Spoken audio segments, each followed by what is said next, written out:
Hi. கொஞ்சம் கொஞ்சம் சாமான் வாங்க வேண்டியது தான். அதனால் போய் வாங்கிட்டு வந்தேன். கொஞ்சம் ப்ரொவிஷன்ஸு. அப்புறம் வந்து ஒரு வண்டியிலேயே வச்சுட்டு இருந்தாங்க பெட்ஷீட்டு, அதை வாங்கிட்டு இருந்தேன். அதெல்லாம் உங்களுக்கு காட்டுறேன் வாங்க.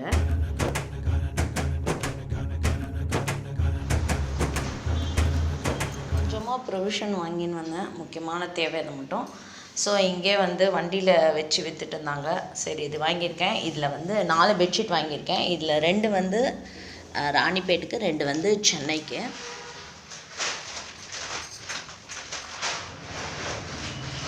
இந்த பொருள்லாம் தான் வாங்கியிருக்கேன். ஒன்று ஒன்றா பார்க்கலாமா? ஸோ சேமியா வாங்கியிருக்கேன். இன்றைக்கி கார்த்திகை தீபம் தான் இன்றைக்கி ஷாப்பிங் போனோம்ல. ஸோ வந்து அதை வச்சு நான் சேமியா பாயசம் பண்ணிடலான்ட்டு. சேமியா இன்ஸ்டன்ட் சேமியா பேக்கெட்னு பாயசம் பேக்கெட் இருக்குது. அது 70 ரூபாவும். அது வேணவே வேணாம். இது ஒரு பொடி போட்டு பாதாம் மிக்ஸ்ன்னு இருக்குது. அது எந்த பிராண்டாக இருந்தாலும் சரி, அதில் இந்த சேமியாவில் இது ஒரு 2 ஸ்பூன் போட்டிங்கன்னா சூப்பராக இருக்கும் பாயசம். நான் அப்படி தான் பண்ணுவேன். சிம்பிளாக முடிஞ்சிடும். அப்புறம் மேகி பேக்கெட்டு, டீ பேக்கெட்டு. நான் வந்து மைசூரில் வந்து அந்த ஏவி டீ தான் வாங்குவேன். அது நல்லாயிருக்கும், அது கட்டுப்படி ஆகும். 150 ரூபாய்க்கு வாங்கினேன்னா 2 மாதம் கூட வரும். இது வந்து இது கட்டுப்படியே ஆக மாட்டேன்து. அண்ட் தென் வந்து ரவை packet, bajji bonda mix, cauliflower வாங்கி வச்சுருக்கேன்னா ஸோ அது போட்டு பெரட்டி காலிஃப்ளவர் போண்டா மாதிரி போட்டுடலான்ட்டு, இல்லை சில்லி மாதிரி போட்டுடலான்ட்டு. இது வந்து சீரக சம்பா பிரியாணி அரிசி. இது பார்த்திங்கன்னா வந்து நல்லாயிருக்கும்னு சொல்லியிருக்காரு அந்த அண்ணாச்சி. 80 ருபீஸ் தான், 80 85 சம்திங்கு. இது பண்ணி பார்க்கணும். அன்றைக்கி ஒரு நாள் சாய் வாங்கிட்டு வந்தாங்க, நல்லா இருந்தது பிரிஞ்சி. ஆனால் நொய் மாதிரி தான் இருக்குது அரிசி, நல்லா பெருசாலாம் வாங்குறாது. ஆனால் டேஸ்ட்டு செம்மையாக இருந்தது. ஸோ அதனால் இது 1 கிலோ வாங்கியிருக்கேன். ஸோ பிரியாணி அரிசி பொறுத்த வரைக்கும் இங்கேயே நல்லா கிடைக்குது. அங்கே வந்து மைசூரில் இருக்கும்போது சென்னையிலேருந்து கொண்டு போவோம். இப்போ சென்னையிலேருந்து சாப்பாடு அரிசி தான் கொண்டு வரும். சாப்பாடு அரிசி தான் இங்கே செட் ஆகலை, அங்கேருந்து கொண்டு வரோம். அதுக்கு ஆல்டர்னேட்டிவ் இங்கே வேறு கடையில் கேட்டிருக்கேன். நல்லா இருந்ததுன்னா இங்கேயே வாங்கிக்கலாம். அரிசி தூக்கிட்டு வர வேலை மிச்சம். அப்புறம் வந்து ஊதுவத்தி வாங்கினேன். ஊதுவத்திலாம் இங்கே கொஞ்சம் காஸ்ட்லி தான். அங்கே வந்து மைசூரோட பிராண்டுது, செம்ம வாசனையாகவும் இருக்கும். 80 ரூபாய்க்கு அவ்வளோ இருக்கும். நான் 2 மாதம் வச்சுப்பேன். இங்கே இது எவ்வளோ இருக்கும்னு தெரியல. அண்ட் தென் வந்து இது சன்ரைஸ் பேக்கெட்டு. சன்ரைஸ் இது வந்து இந்த கடை வந்து டிபார்ட்மெண்ட் ஸ்டோர் மாதிரி இருக்குது. இந்த ஊர் ஆள் வச்சுருக்காங்க. பார்த்திங்கன்னா நல்லா எம்ஆர்பியோட ஒரு 10 ரூபா கம்மியாக போடுறாங்க. இது வந்து இதில் எவ்வளோ போட்டிருக்கு? 55 ரூபான்னு கொடுத்தாரு. இது எல்லாமே ரேட்டு கம்மியாக இருக்குது. அப்புறம் ஃபனல் வாங்கினேன். அப்புறம் ஜவ்வரிசி, நைலான் ஜவ்வரிசின்னுவாங்களா அது. இது அப்புறம் கடலப்பருப்பு, இது 1/4 கிலோ தான் வாங்கினேன், போதும் அது வரைக்கும். அப்புறம் சுண்டல் பேக்கெட்டு, அப்புறம் புளியோதரை packet, powder packet, Maggi packet இது 2 பேக்கெட்டு. அப்புறம் சாம்பார் பொடி. ரியலி இந்த சாம்பார் பொடி செம்மையாக இருக்குது. இந்த பிராண்டோடது ஹோட்டல் ஸ்டைலில் சாம்பார் பொடின்னு வேறு லெவலில் இருக்குது இந்த சாம்பார் பொடி. நானே வீட்டில் அரைப்பேன். இங்கே வாங்கிட்டு வந்து அன்றைக்கி பண்ணோமா, சூப்பராக இருந்தது. சரி அதுவே இப்போ 2 பேக்கெட் வாங்கிட்டு இருக்கேன். அப்பளமை, உடச்சக்கடலை, வேர்க்கடலை. இது வந்து வரகு. இதில் வந்து நான் வந்து சாய்க்கு வந்து தோசை தான் சாய் விரும்பி சாப்பிடுவானா. ஸோ எப்படியாச்சும் இந்த சிறுதானியங்கள்லாம் பசங்களுக்கு சேர்த்துக்கணும். நம்ம வந்து சின்ன வயசில் பழகலை, இப்போ தான் கொடுத்து ஒரு ஒன்றா செஞ்சு கொடுக்குறோமா. ஸோ வந்து இதை வந்து வரகரிசியில் பொங்கல் பண்ணலாம், வடித்தே சாப்பிட்லாம். பட் நான் அந்த மாதிரிலாம் சாப்பிட மாட்டாங்க பசங்க. நம்ம பசங்களுக்கெலாம் ரைஸுனால் ஒயிட்டாக இருக்கணும். ஸோ அதனால் தோசை கூட ஒயிட்டாக இருக்கும். அதனால் இது கலந்தால் அந்தளவுக்கு வந்து கலர் மாறாது. ஸோ கொஞ்சமாக போடுவேன், கொஞ்சம் இட்லி அரிசியும் போட்டுப்பேன். வேறு லெவலில் இருக்கும். நிறைய ரெசிபி நான் போட்டிருக்கேன், பாருங்கள், செக் பண்ணுங்கள். வரகரிசி தோசைன்னு போட்டிருக்கேன். அவ்வளோ ஹெல்த் பெனிஃபிட்ஸ் இருக்குது வரகரிசியில். வேணா அந்த வீடியோ வந்து நான் லிங்க்கில் ஷேர் பண்ணுறேன், பாருங்கள். அவ்வளோ பெனிஃபிட்ஸ் இருக்குது. ஸோ இது பார்த்திங்கன்னா 1 கிளாஸ் இது போடுவேன். மீதி இட்லி அரிசி, அப்புறம் பச்சரிசி கொஞ்சம், அப்புறம் உளுந்து கம்மியாக போட்டுட்டு தோசை நல்லா சூப்பராக வரும். இட்லி கூட வரும். நான் தோசையை ஊற்றுவேன். சாய் வந்து தோசை தான் நல்லா சாப்பிடுவோம், நல்லா கிறிஸ்பியாக நல்லா வரும். அண்ட் தென் வந்து இது இட்லி அரிசி 45 ரூபா தான், பரவாயில்ல. ஏன்னா அங்கே மைசூரில் ரீசெண்டாக கிளம்பி வர்றதுக்கு முன்னாடி பார்த்திங்கன்னா 55 ரூபான்னு இருந்தது இட்லி அரிசி. இங்கே 45 ரூபாய்க்கு போட்டார் அந்த அண்ணாச்சி. அப்புறம் உளுந்து வந்து 1/2 கிலோ வாங்கினேன்.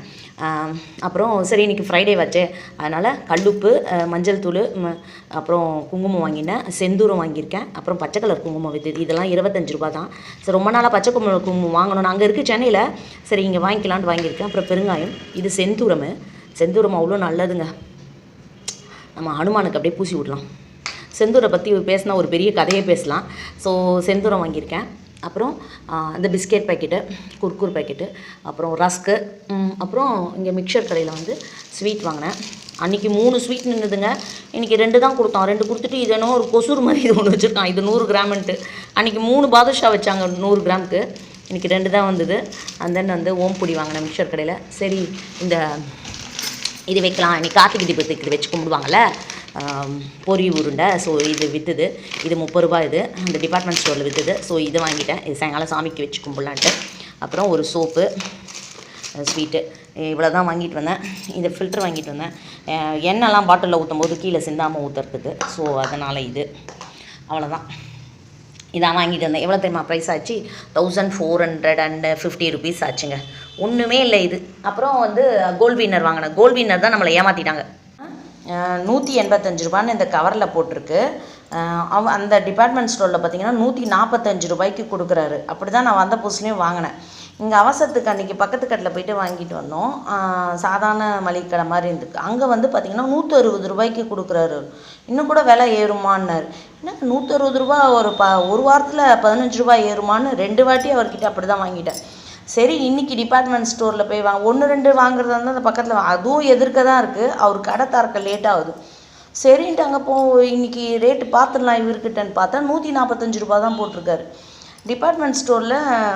இங்கே வந்து மேபி அது ஹோல்சேல் கடை மாதிரியா என்னன்னு தெரியல. அதனால் கொஞ்சம் எல்லாமே கம்மியாக இருக்குது. 10 ரூபா 15 ரூபா அந்த மாதிரி கம்மியாக தான் இருக்குது. இந்த சன்ரைஸ் பேக்கெட் கூட பார்த்திங்கன்னா 10 ரூபா கம்மி தான். ஏன்னா நான் ரீசெண்டாக வந்து மைசூரில் வாங்கும்போது கொஞ்சம் அதிகமாக தான் இருந்தது. அது சரியாக தெரில ரேட்டு. இது கம்மியாக தான் இப்போ கொடுத்துருக்காரு. ஸோ ஓரளவுக்கு ப்ரொவிஷன் வாங்கிட்டேன். கொஞ்சம் தான் தேவைப்படுதுன்னு வாங்குகிறேன். மீதிலாம் வந்து எது தேவையோ அதை மட்டும் சாய்கிட்ட சொல்லி அனுப்புவேன். ஏன்னா நான் இறங்கி போனேன்னா 1000 ரூபாய்க்கு கம்மி இல்லாமல் தான் வருவேன் நான். அந்த மாதிரி 1000 ரூபாய்க்காவது வாங்கிடுவேன். அதனால் சரி, இவ்வளோ ஐட்டம் வாங்க வேண்டியது இருக்குன்ட்டு தான் நான் கிளம்பி போனேன். சரி பார்த்தா இது 1500 ரூபா வந்துருச்சு. ஸோ எங்கள் பட்ஜெட் அவ்வளோதான். கொஞ்ச நாள் போகாமல் இருப்பேன். போனேன்னா புடிச்சுன்னு வந்துடும் எல்லாத்தையும். இதெல்லாம் போட்டு வைக்கிறதுக்கு வந்து டப்பாவே இல்லைங்க. ஒரு பேகு தான் இருக்குது. ஒரு அட்டை டப்பா, குட்டி அட்டை டப்பா தான் இருக்குது. பெரிய அட்டை டப்பாவாவது இருக்கணும். கீழே அந்த பழக்காரக்கார தம்பிக்கிட்ட தான் ஏன்னா ஒரு பேஸ்கெட் கொடுப்பான்னு கேட்கணும். ஏற்கனவே வாங்கின பேஸ்கெட்டில் தான் சாமான் அடுக்கி வச்சுருக்கேன். இன்னொரு பேஸ்கெட் கொடுத்துரும். அதை லேப்டாப் வச்சுருக்கேன். சும்மாவே எனக்கு கொடுத்தாங்க. இன்னொன்று கொடுப்பா தம்பின்னு கேட்கணும். உங்கள் ஏரியாலலாம் இந்த ப்ரொவிஷன்லாம் எவ்வளோன்னு பாருங்கள். நான் ஏமாந்துட்டேன் நிஜமாலே. என்ன வந்து இந்த மாதிரி என்னை ஏமாற்றிட்டாங்க. இந்த வீடியோ பிடிச்சிருக்கோன்னு நினைக்கிறேன். இந்த மாதிரி நிறைய விலாக்ஸ் உங்களுக்கு நான் ஷேர் பண்ணுறேன். ஓகேவா? நம்ம சேனலில் சப்ஸ்கிரைப் பண்ணாமல் நிறைய பேர் பார்த்துட்ருக்கீங்க. ப்ளீஸ் சப்ஸ்கிரைப் பண்ணுங்கள். இந்த வீடியோக்கு ஒரு குட்டி லைக் கொடுத்துருங்க. ஓகேவா? பாய். திஸ் இஸ் பவுனி from MGB Lifestyle and Kitchen.